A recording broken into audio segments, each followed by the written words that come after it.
Crypto में profit बनाना मुश्किल लगता है पर उसका टैक्स समझना उससे भी ज्यादा कंफ्यूजिंग है। तो आइए सिंपल लैंग्वेज में समझते हैं।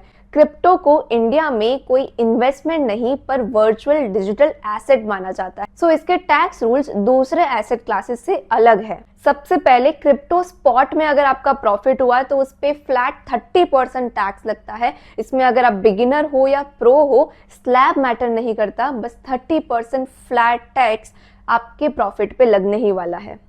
दूसरी बात, हर एक सेल ट्रांजैक्शन पे 1% टीडीएस कट होता है और ये टीडीएस प्रॉफिट पे नहीं पर पूरी ट्रांजैक्शन वैल्यू पे लगता है। और ये बात अक्सर लोग मिस कर देते हैं और फिर उनका कैपिटल ब्लॉक हो जाता है।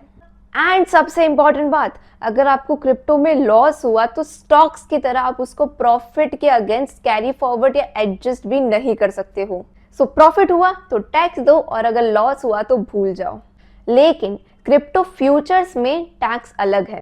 टैक्स एक्सपर्ट्स क्रिप्टो फ्यूचर्स को अक्सर बिजनेस इनकम या स्पेक्यूलेटिव इनकम की कैटेगरी में डालते हैं। सो इसलिए यहाँ पे आपको टैक्स अपने स्लैब रेट के हिसाब से देना है, ना कि फ्लैट 30%। इसका फायदा ये है कि कुछ केसेस में आप अपने लॉसेस को प्रॉफिट्स के अगेंस्ट कैरी फॉरवर्ड या एडजस्ट कर सकते हो, जो कि स्पॉट ट्रेडिंग में नामुमकिन है।